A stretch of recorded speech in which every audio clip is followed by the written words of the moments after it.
నా బిడ్డల కోసం ఏదో ఒకటి చేసి తీసుకొని వెళ్ళాలి. అందుకనే ముందు నేను ఏదైనా పని చేస్తాను.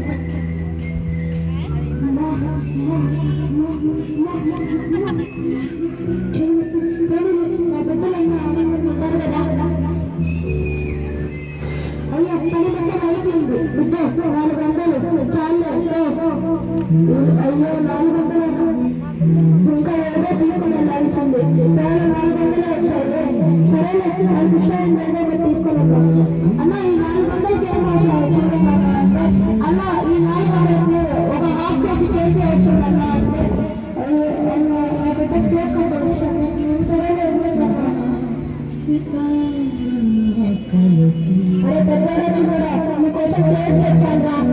Thank you. అరే ఈ సంవత్సరం వచ్చేలేదు ఫీజు పెట్టాలి. ఇప్పుడు ఎట్లా మరి కూడా పడడం లేదు. పెద్దలు చదివే భవిష్యత్తు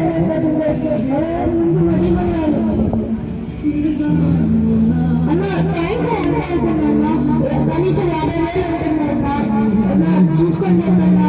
నేను తగ్గించిన అన్న ఇప్పుడు కావాలంటే తీసుకోండి, తీసుకోలేకపోతే వెళ్ళిపోండి. సరేలే అన్న మీరు అన్న 20,000 ఇస్తాను. సరేలే అన్న రేపు మార్నింగ్ వచ్చి మొత్తం శుభ్రం చేశాను అన్న. సరేలే అన్న మొత్తం మరి మొత్తం తీసుకోండి. మేడం ఇదిగోండి ఈ సంవత్సరం మా పెద్ద అధ్యక్షుడు మొత్తం తీరైంది. ఇంకా 45,000 ఉందండి. మీరు ఎప్పుడు వెళ్తారు? కట్టకపోతే మన స్కూల్లో మీ పిల్లలు పంపించేస్తాం. లేకపోతే మీరు ఇక్కడ ఏదైనా మంచి స్కూల్ చూసుకోండి. అయ్యో బిడ్డలకి ఏమన్నా వచ్చిందే ఎలా చెప్పుకోవాలి ఆ బిడ్డలకి?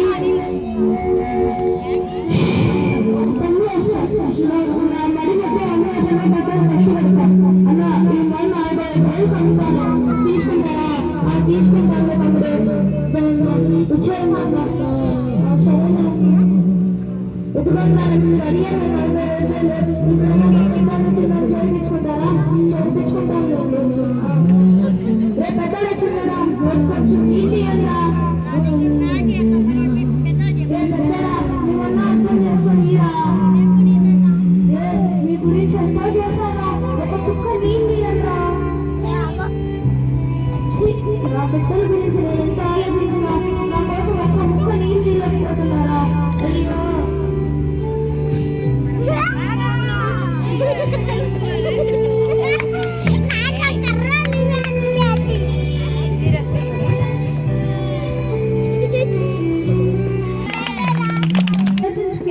మన తల్లిదండ్రుల గురించి రోజు మొత్తం ఎండ నుంచి కలుసుకొని వచ్చి ఒక చుక్క నీళ్ళు ఇవ్వకపోతే మనం వాళ్ళ దృష్టిలో ఎంతో అన్యాయం చేసినట్టు అవుతుంది.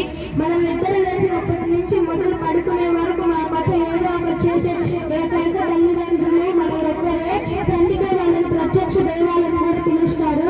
వాళ్ళకి మనం ఏమీ చేయకపోతే మనం ఈ లోకంలో వాళ్ళ కడుపును బట్టి ఎంతో చెడ్డు చేస్తాం. మీరు కూడా మీ తల్లిదండ్రులను బాగా చూసుకోండి. మీ భవిష్యత్తును మార్చగలిగేది కేవలం మీ తల్లిదండ్రులే. తల్లిదండ్రులకి ఈరోజు విలువ లేకపోతే రేపు మీరు కూడా ఏమీ చేయలేరు.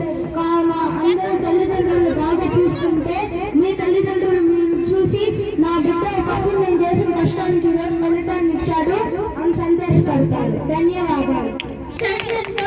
మన ముందుకు వచ్చాడు దాబి కదా.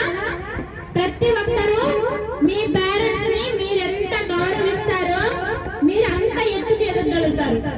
ఓకే, ప్రతి ఒక్కరూ మీ అమ్మ నాన్న కష్టాన్ని తెలుసుకొని బాగా చదువుకొని మంచి మార్కులతో వాళ్ళ ముందుకు వెళ్ళారంటే